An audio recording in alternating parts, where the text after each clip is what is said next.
Você já leu um livro cuja voz do narrador ficava na sua cabeça mesmo muito tempo depois de você terminar a leitura? Construir essa voz é um dos grandes desafios de qualquer autor de ficção e é sobre isso que a gente vai falar na aula de hoje. Fica comigo!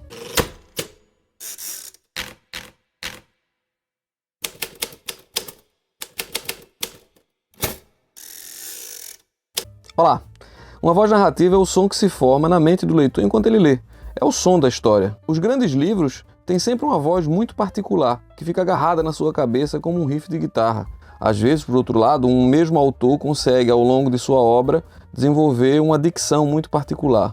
Criar uma voz narrativa passa por escolher recursos e técnicas que façam, ou por um lado, transformar aquela voz numa voz memorável, ou simplesmente num funcionário burocrata de uma repartição literária. E olha que eu não tenho nada contra funcionários burocratas, viu? Inclusive a voz narrativa pode ser essa voz desse burocrata que te conduz, mesmo que você não queira, ao longo da narrativa.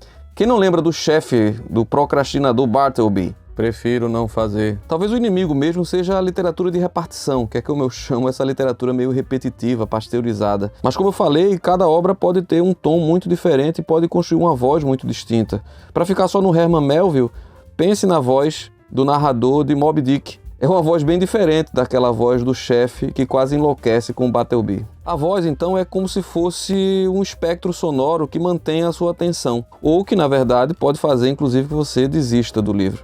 É mais ou menos como eu tentando aqui fazer com que você continue assistindo essa aula. Mas uma voz conseguiria cativar o leitor, mesmo que o enredo fosse trivial? É o que eu acho que acontece nesse livro, que a gente vai ler o comecinho dele. Espera a vinheta, fica aí.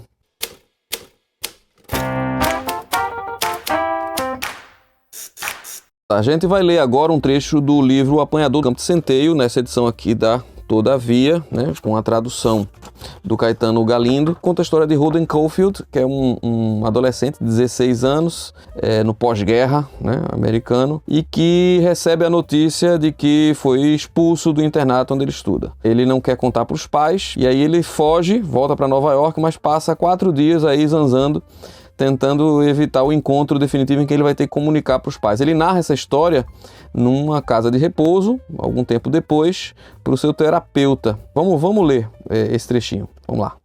Se você quer mesmo ouvir a história toda, a primeira coisa que você deve querer saber é onde eu nasci e como foi a porcaria da minha infância. E o que os meus pais faziam antes de eu nascer e tal. E essa merda toda meio David Copperfield. Mas eu não estou muito afim de entrar nessa, se você quer saber a verdade. Para começo de conversa, isso tudo me enche o saco.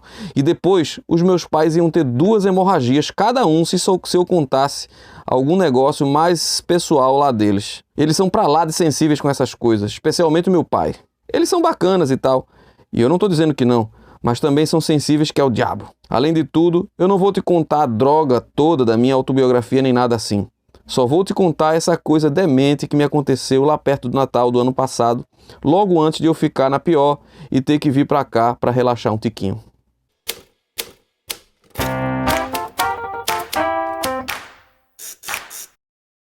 Olá de volta. Bom, tem muitas coisas que você pode argumentar que fazem com que O Apanhador do Campo de Centeio seja um livro que tenha atravessado gerações.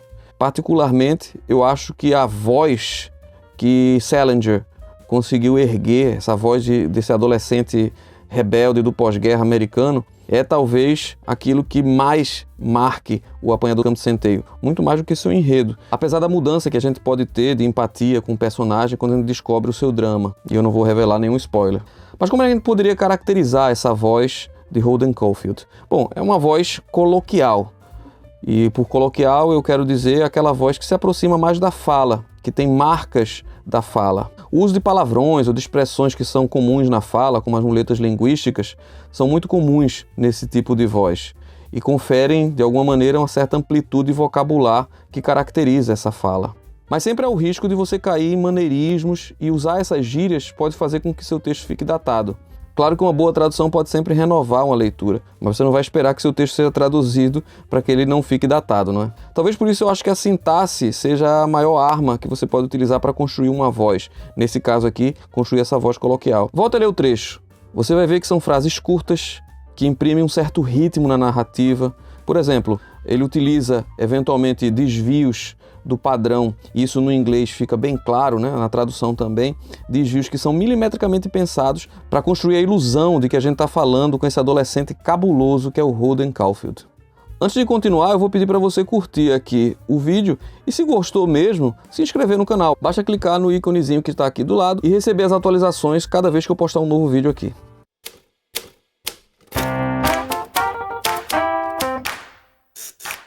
No bloco anterior, a gente focou bastante na construção dessa voz coloquial, mas existem outros tipos de vozes, que a gente vai ver aqui rapidamente. Um pouco abaixo da voz coloquial, a gente tem a voz informal, que é um tom um pouco mais relaxado do que a voz formal, mas que não é tão marcada pela oralidade como a voz coloquial. É o que a gente poderia chamar de uma voz média. Veja esse trechinho de Butterby, o escrivão, e perceba a informalidade da voz. Havia então muito trabalho para escriturários. Eu não apenas era obrigado a exigir mais dos funcionários que já estavam comigo, como necessitava de ajuda adicional. Em resposta a um anúncio, um jovem que não se mexia surgiu numa manhã na entrada do meu escritório. Como era verão, a porta encontrava-se aberta. Ainda hoje sou capaz de visualizá-lo. Palidamente limpo, tristemente respeitável e incuravelmente pobre. Era Butterby. Veja, é uma linguagem padrão. Não utiliza efetivamente gírias ou maneirismos que pudessem nos fazer remeter à linguagem falada. Mas tampouco é uma voz extremamente formal. Eu não vou dar nenhum exemplo de tom formal, mas acima dele a gente poderia ter o que a gente chama de voz solene.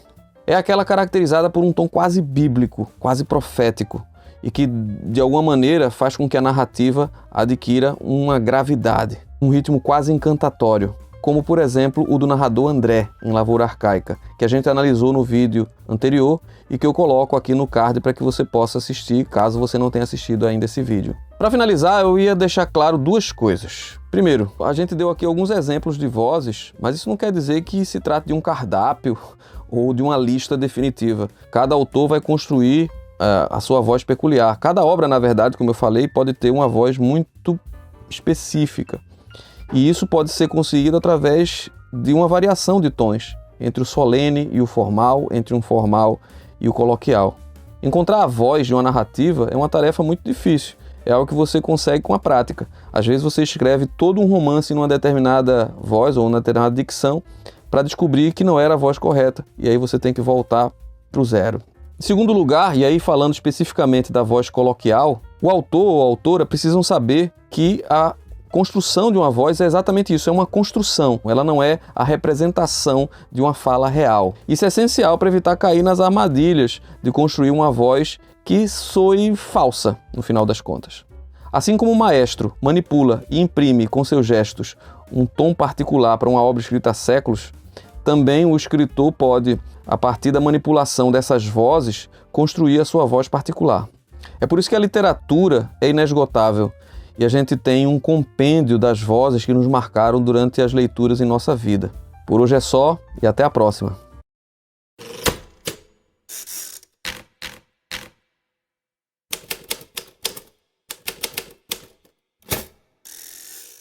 Bom, eu disse no começo do vídeo que às vezes as vozes marcam você. Para mim, a voz que mais me marcou é a voz de Meursault, o narrador de O Estrangeiro, de Camus.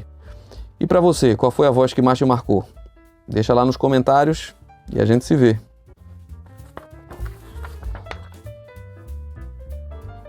Rapaz, eu não sei quem é mais cabuloso, se Holden Caulfield ou Butterby. Prefiro não dizer.